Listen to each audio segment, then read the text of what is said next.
Hi guys, welcome to another round of Chitter Chatter. Today we are going to chit chat with author Shibu and we are going to talk about his book Faith and Beloved. Well, let me tell you a little about the book. The book is all about a mystery novel. Well, it has a lot of plots and many more characters. It's going to keep you hooked and grooved. But you need lots of cup of coffees and you need to have a lot of dedication to read this one because you are going to be continuously discovering many twists and turns. And I'm going to send author the request and get started with our hopefully this time we get started. Hey Vivek Kapoor, how you doing? Fashion Gaga, hi, how you doing? Feroz Khanjan. Hello author Shibu, welcome to Chitter Chatter.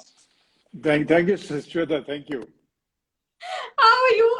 I have spoken a lot about your book because this is literally our take 3.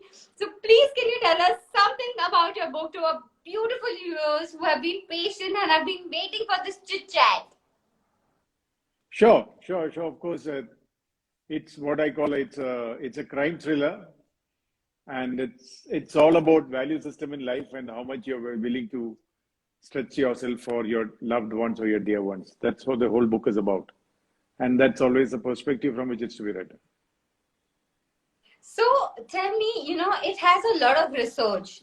Like as and when I read, because there's so many plots and there's so many characters involved which get linked at a different point, like there are like too many of them. Though the story is particularly of 4 people, but there are many more people involved and different agents and all of that involved. And like I said, I'm refraining from giving a lot of information because I don't want to give spoilers. But how much time did go in to write Faith and Beloved and for the entire research? So this book took me 2 years and 1,800 man writing hours to complete. So research and writing. So it's a fair amount of time that I spent on this.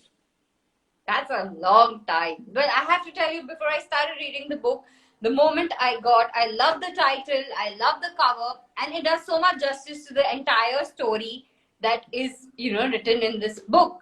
How did you decide on this title? The title was actually decided after writing the book because one of the things that I do is that when you write a book, I do writing which is called character-based writing. So I sketch the characters first, and even if the character is minor or major, all of them will have a past and a present.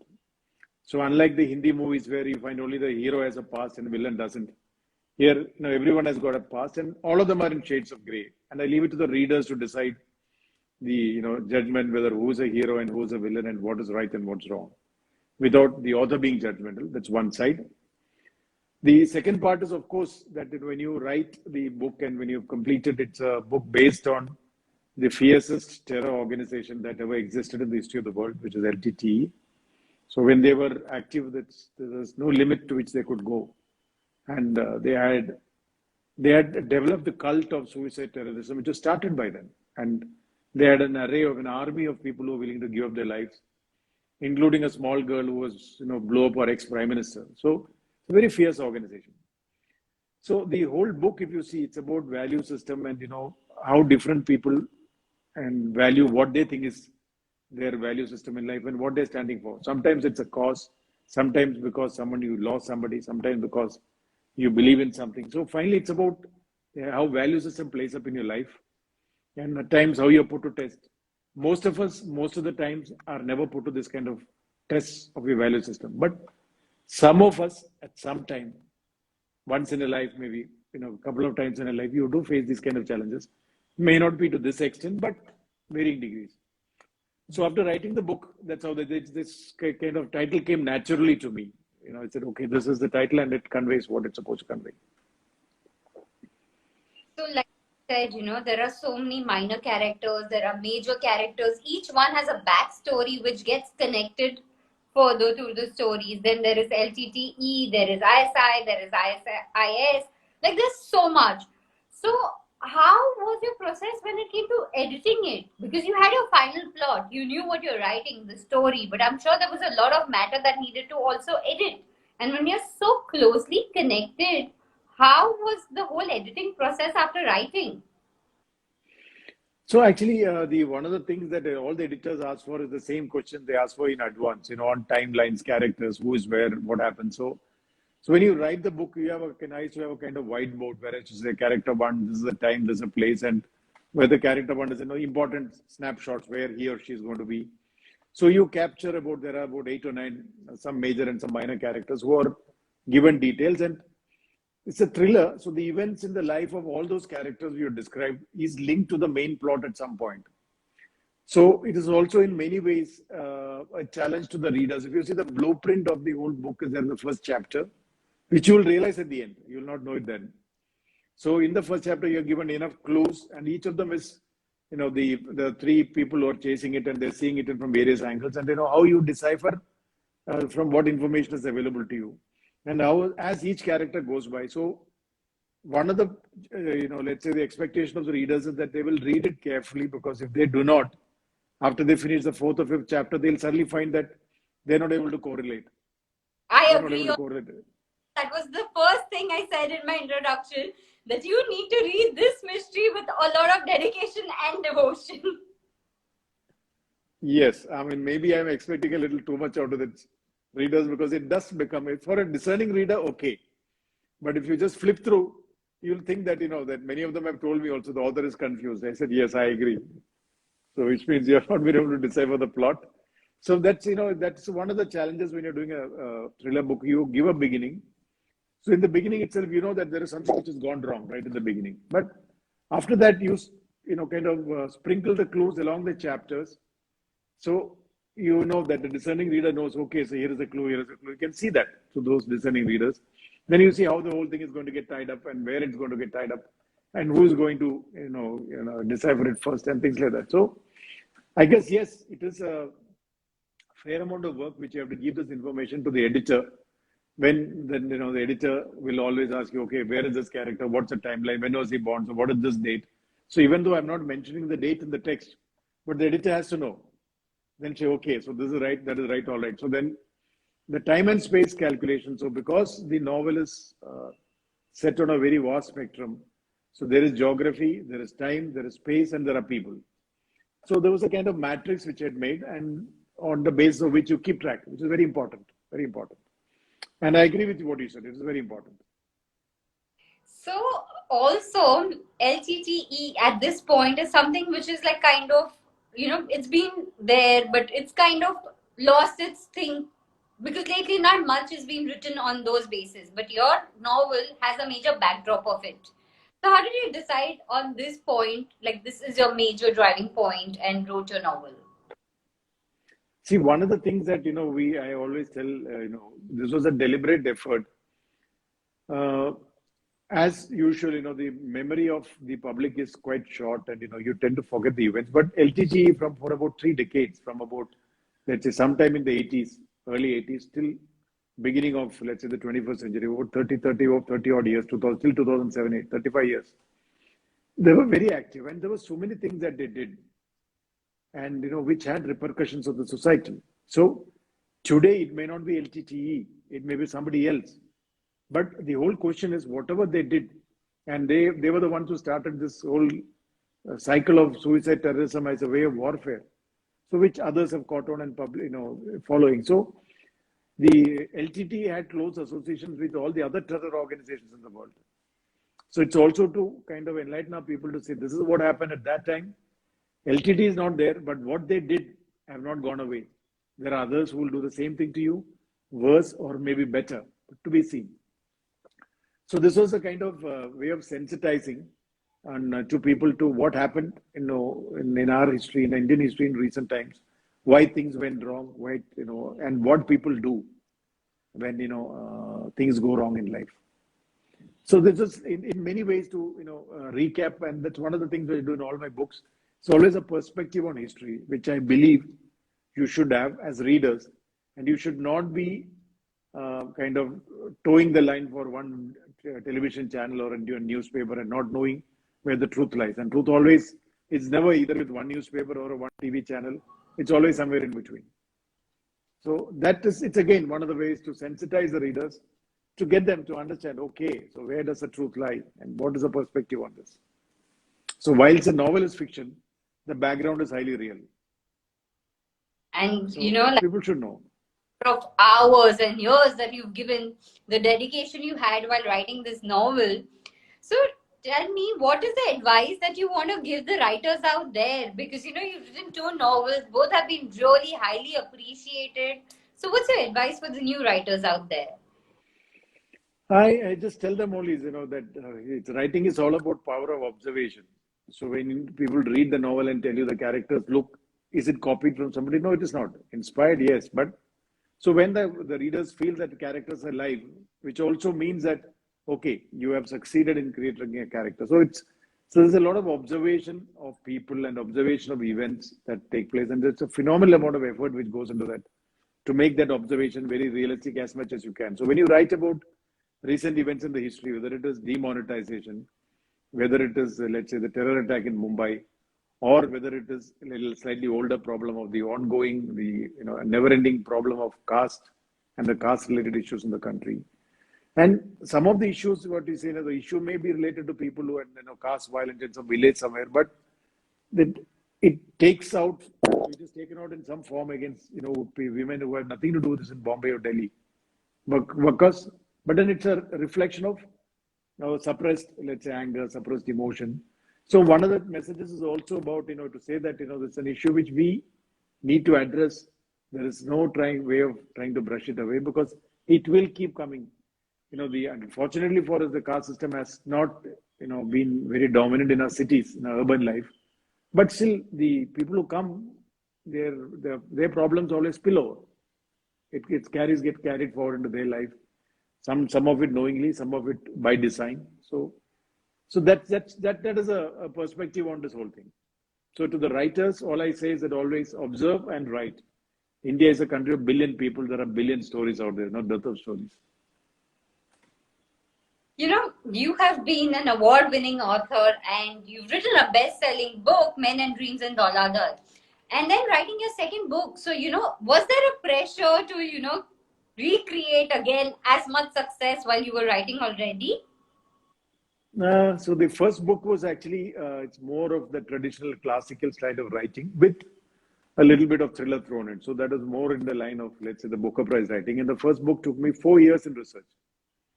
So there's a lot of detailing about culture and lifestyle of people. And it is focused on the life of hydroelectric project workers in a project site, a kind of detailing which you never get to read from any author who writes fiction. It's because it takes a lot of effort.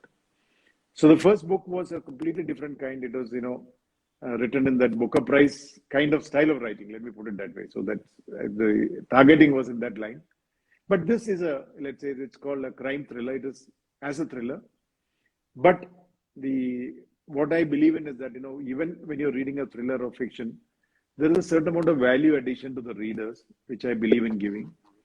So when I started writing my first book in 2009, I'd stopped reading fiction. So I've not been reading fiction for almost 12 years now. It's a handicap in the sense that you're not really current on what's happening books, but that's a price which I'm willing to pay to maintain individuality and develop a style of writing which is your own. So first book was mostly a classic and with, a little bit of technical fiction and, thriller in the background. Second one is mostly a thriller, but again with a little bit of classical writing in between. So I guess, the third book will also be a little different. That is what I said, after the third one, then I'll decide to stabilize on whichever one I think is the best. Oh, that was my next question. Is Faith and Beloved going to continue or is this going to be a standalone? No, Faith and Beloved, of course, it's as a crime thriller, it'll be a standalone crime thriller. So the next book will have a mixture of something I've not really, many stories churning in my mind, but I'm yet to decide what it's going to be or which one it's going to be, not what. A part of the book, which was the most difficult part for you to write? Let me put it this way that, I call the word I use is challenging. So writing comes with a lot of challenges, but I enjoy the challenges in the sense that, you may write, let's say, for example, if I'm writing about war-torn Sri Lanka of 2007. Now, I've been to Sri Lanka in 2003. I've been there before. But when I write about war-torn Sri Lanka in 2007, so even for, you may write a page or a paragraph that you want that, that should be authentic. So it takes, again, time and effort to speak to people to get you sure that when you write, when someone reads it, someone who's been there in that time and that period should know, okay, this is how it was, this book is talking how it was. Or as the book starts with, let's say, the 1930s. So when you write about 1930s, you do need to kind of do a lot of research, speak to people, to know that when you give a flavor of 1930s, it is a flavor of 1930s and what you're writing. Or even more recent things like, that Mumbai terror attack, or let's say the demonetization, a different perspective on things. And then, of course, all of this has to be with, information which is available in the open domain. That is, so that you're not, many of the areas are sometimes sensitive, so you have to be careful on what you write. So to that extent, yes, when you put all this together and come up with the whole lot of things, so there's a phenomenal amount of research in every aspect. So one of the things what I say is, you have got one protagonist, or let's say the two lady protagonists. One is IIT, IIM, from the rich family, and they're on the top of the society and running a business. So that's one type of character. So there's a background of IIT, IIM, and the Lovedale schools and that kind of stuff, one side. Then the two brothers who are from that, Hindi heartland and, back home from that caste opera society. And it's a completely other end of the spectrum. So when you write about these people, the range of writing is quite a bit. Then you introduce characters, somebody who's a driver, somebody who's something else, and you've got an LTT product who is a product of that time, and then he's gone to Canada and come back. So when you write a novel with the spread of characters which go from bottom end to top end and in between, and then of course there are so many things which happen, and not everything is right, many wrong things happening.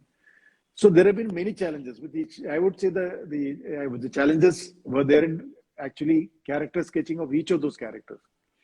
But I like the challenge because it takes a fair amount of research and reading before you can get into the shoes of the character. So when you write, you feel that, okay, now I got it, so I'm writing. Then you have to write non-stop till you get out of the shoes and get into the character. So I will not say difficulties. I will say that it is challenges, but then that's what the whole beauty of the whole thing is. So while you had the challenges coming your way and you have been successful overcoming all those challenges, the entire process of writing, was it exhausting or was it energizing? Energizing and challenging. Exhausting, no, never. See, because you get into, it's like, what do I say? When you write, that one of the things about writing is you have characters and you reach about 3-4 chapters. And at some point, the whole story and all the characters are clear in your mind. Right. In my first book, it took me about 2 years before that happened. Till then, I used to have a board and a checklist to see who is where and all that. In this case, it took me about 6 months. And by the time I was 6 months into the novel, I knew where the character. So the whole story is playing in your mind like a movie. So unless you get that, it's very difficult to get a grip on that. And once you get that, then it's you sit down, every day when you sit down to start writing, and okay, just close your eyes and okay, you got where your characters were, then you move forward. So if you want to reach that stage, then it is energizing and charming. But the first part till you reach there, yes, it is quite challenging and diligent work, wherein you have to maintain a checklist, you have to see who is where, what time, what's happening, have you missed up somewhere. So it's, in many ways, it's like getting the whole story in your mind. I mean, then only it'll flow well. You must get into the flow of writing. And when you got your whole plot and story in your mind, clearly.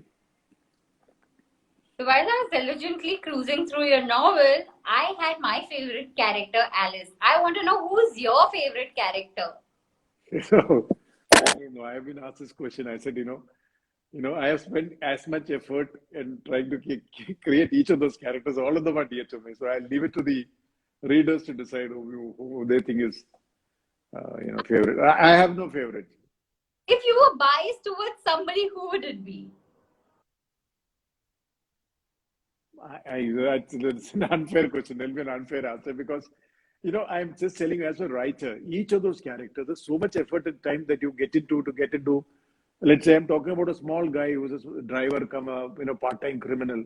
Yeah. No, just to create that character, you spend as much time as researching and writing about Alice and her, the stories of that side, or about Nike and the life in the IIM and the IIT. So the because your efforts involved in creating a character that not it is not really related to their relevance in the story. So when you put so much effort, so many people ask me also, why do you give so much background of so many characters? Because I said I do not want to leave them like Hindi movies where you feel that the director decided he's a hero, he's a villain. I said I don't want to decide like that. I said I leave the readers decide. They're all in shades of grey. It's up to you to decide who is a hero and who is a heroine. So there are many quotes also in the book which actually move you. Quotes from Bhagavad Gita, quotes from what one character is telling the other. And one of my favorite quotes: soul, if you want to learn the secrets, your heart must forget about shame and dignity. You are God's lover, yet you worry about what people are saying. It's a quote which I really loved from your book, and I really resonated with it. Is there any particular quote that you love from your book? Though all the words must be very special for you, but any particular quote that you would like to quote? Okay. See, when it comes to quotes, actually, again, each chapter and each character, I have tried to kind of philosophize and give that quote which resonates with that character in that stage of the story or the thought process of the character when you're going through challenging times. Very often, what happens is that like in the first chapter itself, when the degree to which a person has to go take someone's life, no, it's not easy. So, like in your social norms, it's called crossing the barriers. So there comes a time when you believe that this is, that you're crossing the line, but you feel that that is possibly lesser of the evils than not crossing the line. There comes a time when you have to do it. So there is always, you cannot do this unless your mind is tempered to do it. And tempering of the mind comes with a certain amount of philosophy and certain amount of understanding, depending on whichever source you draw it from. So to that extent, I would say that each of those quotes are dear to me. I really don't know which one to pick it on. I knew this is coming, and that's why I said I know every quote is special, every word is special for you. You've written the novel, but I am not going to let you excuse this time. You will have to quote me something from your book. Okay. So let's say, I mean, even as a simple quote like this, it's like this. If you do it, do it. Don't be afraid. If you're afraid, don't do it. Okay. Now, this is something which I believe applies to all of us at every stage in life, Absolutely. in every aspect of life. So, if you just want to say something which, it may not be very philosophical in that sense, but I believe it's something which is very practical, which is said by Jisa in one of his quotes in that when you speak to the design team. Now, that is equally not only design team, it's equal to the acting world, it is acting to the creative world, writing world.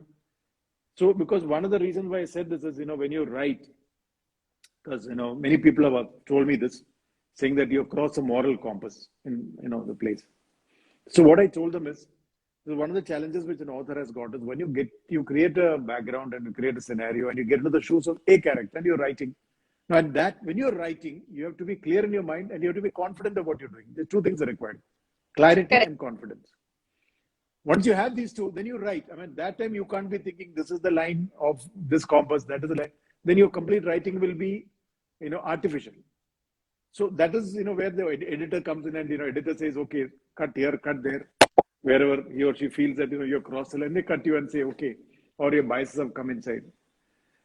So to that part, yes. So when you get so much into detailing and so much into writing like this, the getting into characters, philosophizing, and giving them a perspective, which is what I believe. Finally, it is not meant in any way to offend anybody, or it's a fiction novel. So where the background may be real, events are fictional. They're not events which have happened. So this be taken in that spirit. So you've got mixed reviews. There are some people who are saying that you've crossed barriers, there is a moral campus, and then you need dedication, devotion. Then there are some people who are in all awe of it. What is your most favorite compliments that you've received, and which are a few which you were like trying to justify the critics? No, the first part is let me clear this. I always tell the people, say, love my book, hate my book, don't ignore But it. Okay. So if someone says I love the book, I'm okay. Someone says I hate the book, I'm okay with that also. But someone if you say so, then I'm worried, truly worried. If someone says, yeah, so, then it's, that's a terrible thing. Then something is seriously wrong. So I always believe the reader is a king and the queen, and all books cannot. This is not a Bhagavad Gita or a Quran or a Bible or something that everybody has to like it. No, it is a fiction novel, and I'm sure, it is not meant for everybody to like. And there are, about 20% of the people have disliked it and disliked it very seriously. They have said in as many words, almost short of saying that, this book should be banned. They have said everything, but the other 80%. So I keep telling this. It is meant for let's say the mature adult reader because the two three issues. See, today, unfortunately for us, the English reading audience of our country are what I call they're relatively affluent and almost insulated from the rough and tumble of the society. So the English novel reading crowd, most of them are not really, maybe privy to their concept of rough and tumble of the world is what you see on which channel and, mostly related to TV channel and drawing room kind of understanding that unless somebody is a journalist or somebody is actually working in a field, in a particular field, very exposed to it. Otherwise, majority of them are insulated from this. So let's say when you talk about an event, let's say for example, Nirbhaya case, everyone agrees, even I agree, it should not have happened, 100%. But if you say because it happened, someone writes about it that you are saying that, you're justifying it, no. So an event like this should not have happened. And let's say the most vicious one was a teenager and was let go because the law says it should be 18, which I said, I would also agree. There were people who said that he should have been given the same punishment as the rest. I agree with them. Should have been. So there are so many aspects which are far beyond the book to say that people may not even like this, what I'm telling now. Say, the legal system that we adopted is from the British. And it is meant for a very affluent and educated society. Right. Now, in our case, we are neither affluent nor educated enough.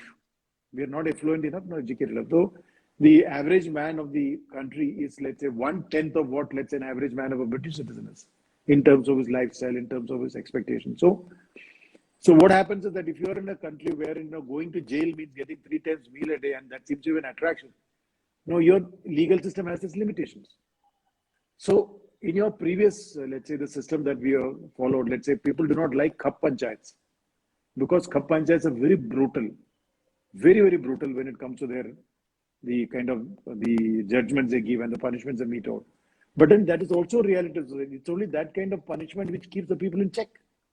Right. You may not like the moral compass that they're using, social moral compass, but the dealing out of punishments is related to what they think will keep that community in check or the people in check.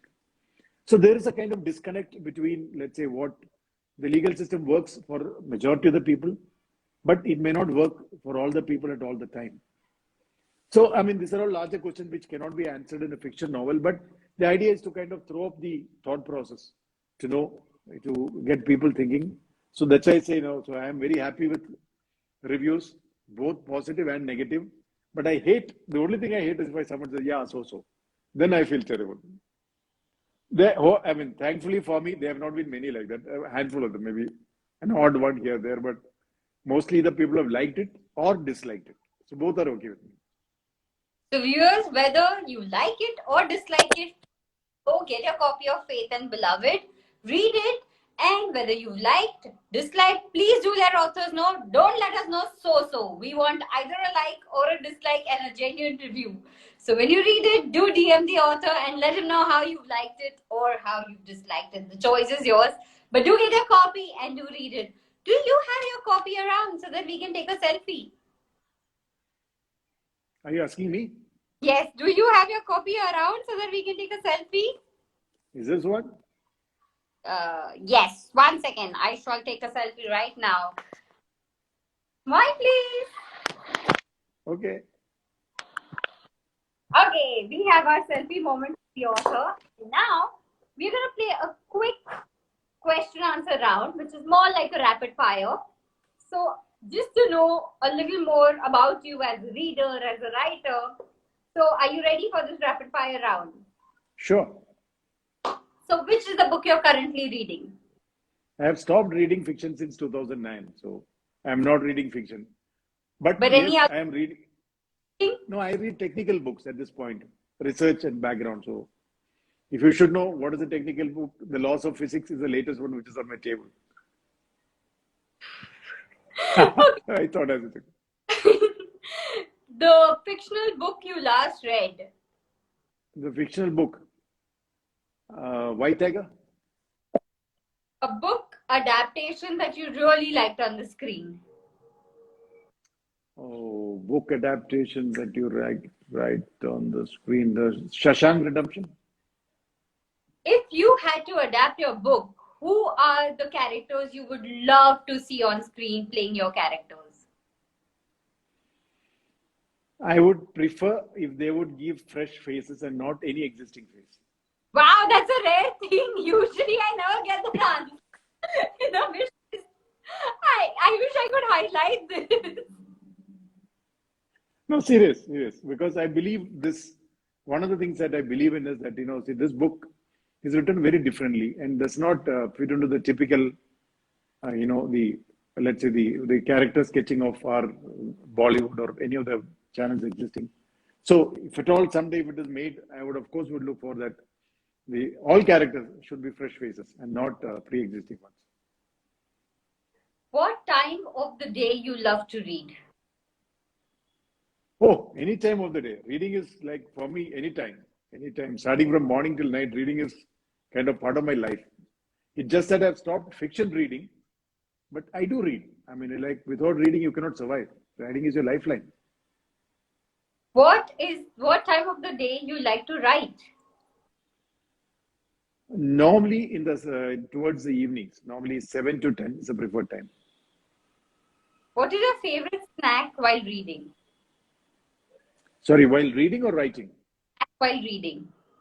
Reading is tea, What spice do you tea, do besides reading and writing? yoga. If you had to give another title to Faith and Beloved, what would it be? The the advertisement where on which platform? Any platform. It could be a digital one. Okay, digital one will be the best-selling and award-winning novel by the author. Please read. It's a riveting saga of love, lust, and intrigue. One mantra of your life. The harder you work, the luckier you seem. And one line if you had to tell all your readers out here.